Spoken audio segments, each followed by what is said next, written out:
Alright, so last year I did all 10 seasons of Smallville. I had a whole lot of fun doing it. It was so much fun to go back to the show, rewatch it, and then finally review it for YouTube. And now something new has come along, and that is the Talkville Podcast. If you guys don't know what the Talkville Podcast is, it's Michael Rosenbaum and Tom Welling themselves going back to the TV show Smallville and reviewing every single episode. Seriously, I've been watching this podcast ever since they did the pilot episode, and it just keeps on getting fascinating the more I watched it. And I just love the fact that Michael Rosenbaum, who played Lex Luthor, and Tom Welling, who played Clark Kent in the show, are really good friends. They are really good friends. They still talk to each other. Seriously, they talk to each other like they've been best friends since elementary school.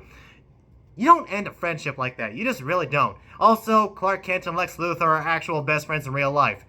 There is hope for humanity. But anyway, I find it very fascinating about this podcast because it's not just certain actors or just certain talk shows that discuss a show and you put it out in a few short words. No, these are the actual main characters of the show, going back to every single episodes, reviewing them, talking about them, and try to bring up their experiences for every episode. And one thing I find really fascinating is that whenever in the first season, I've noticed this a whole lot, was that they would watch an episode and they said, "Strange, I don't remember doing any of this. Like, I don't remember saying that. I don't remember filming that." And I see in the comment section, "How can you not remember this episode? It's my favorite episode. You were right there. How do you not know?" Well, let me put it to you this way, guys. There's a difference between watching a show and filming a show. For them, they'd be doing one scene and then have to do that over and over and over again. Then they would move on to another scene. Maybe that worked out, maybe it is not. They have to wait for a certain time of day in order to film this scene. So that must be a hassle. And they could be filming like 3 or 4 episodes at the same time. And these are long hours. These are long weeks. Seriously, Tom Welling has been on the set of Smallville for possibly 20 hours a day since he's the main character, and the show has a whole lot of visual effects to it.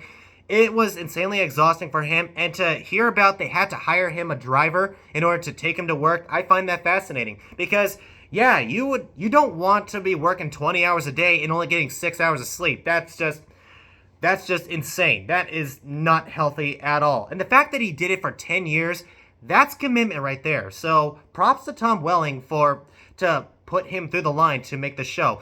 And it's not just the main characters talking about the show. They also bring in the creators of the show. They bring in other cast members, maybe even some guest stars that were in like one episode or two.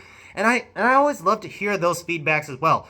Because it's not just the actors who created the show, but listening to the creators, listening to the people who put Smallville together. That is what I find the most fascinating part of this podcast, because in the early 21st century, in 20 years ago, shows did not have like a 7-year contract or a 5-year contract or maybe even a 10-year contract. No, you would make a season, hopefully it grabs the masses, and they would continue on with it. It doesn't matter if you ended on a cliffhanger. It doesn't matter if you have a to be continued or anything like that. It could have the plug pulled from it at any single given moment, and that's a little bit terrifying. So I have to say the creators had a little bit more on their chest to come up with more creativity, more storyline, and more build-up for the show, because, like I said, at any given moment, the plug could be pulled and they would not be on the air anymore.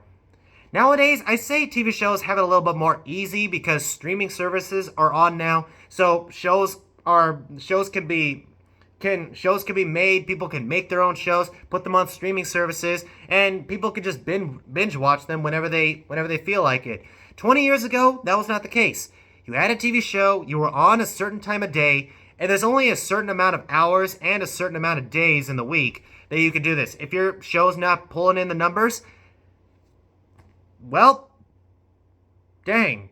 And I also find it fascinating that Tom Welling and Michael Rosenbaum both have said that they thought it would be a small-time thing, possibly a couple of seasons. They were not really big actors to start with. If you look at their IMDb records or their movies in general, they don't exactly have a lot under his belt. I think Tom Welling only had Cheaper by the Dozen before Smallville, but that's literally it.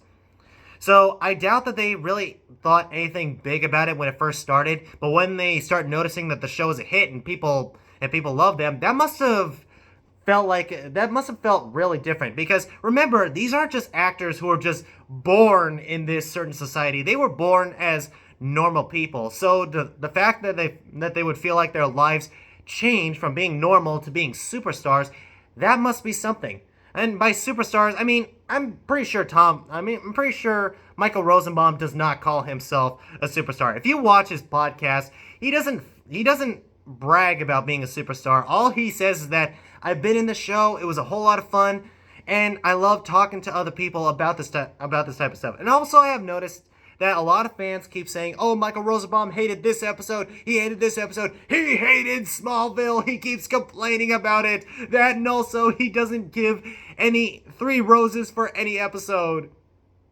Well, I mean, he talks about certain effects that didn't hold up, or certain acting moments that could have been a whole lot better.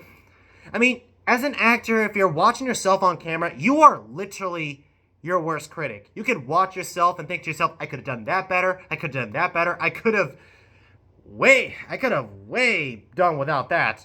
You have moments where you have criticism, and for you to criticize yourself, that takes a whole lot. So don't blame him for not liking a lot of certain stuff. Plus, it was 2001 and 2002. Visual effects for TV shows were not that big. I mean, TV shows at the time were basically B-movie visual effects. And even in season 1, the B-movie visual effects are very noticeable.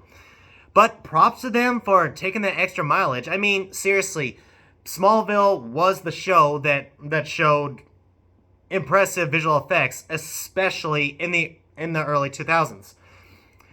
But I think I did mention this. The best part of the entire podcast was listening to the creators, because they bring out the guest stars, they bring out the creators, they bring out all these people and how they put the show together. Listening to their feedback was, in my mind, a whole lot more interesting than listening to them review every single episode. I mean, I've seen these episodes 1,000 times, and I know exactly what they're gonna go by. I love to hear what they think of every episode. I mean, not all episodes are gonna be a gold mine. In my mind, there are more good episodes in season 2 than there are in season 1. In my mind, it's good to have a TV show like that, because if you have seasons after season 1 that are a whole lot better, that just gets you more interested on where the show is going. Where is this show gonna take us?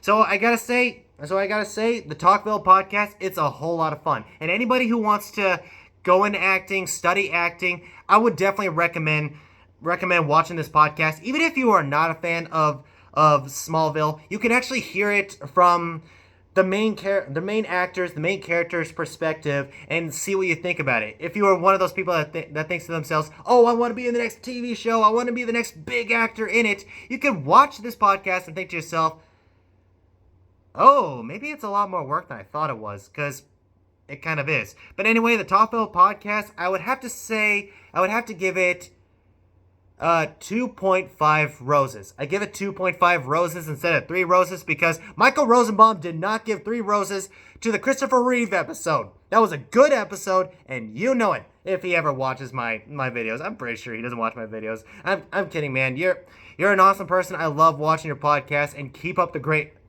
work. But anyway, guys, that's all I gotta say. If you've seen the Talkville podcast, I would like to hear your opinions down below. And if you haven't seen it and you decided to go watch it after watching this, then comment down below what you thought. And also, don't forget to leave a like, subscribe, and share my videos so I can finally get monetized. Come on, let's get this channel growing, everybody. And I'll see you in the next video. Bye.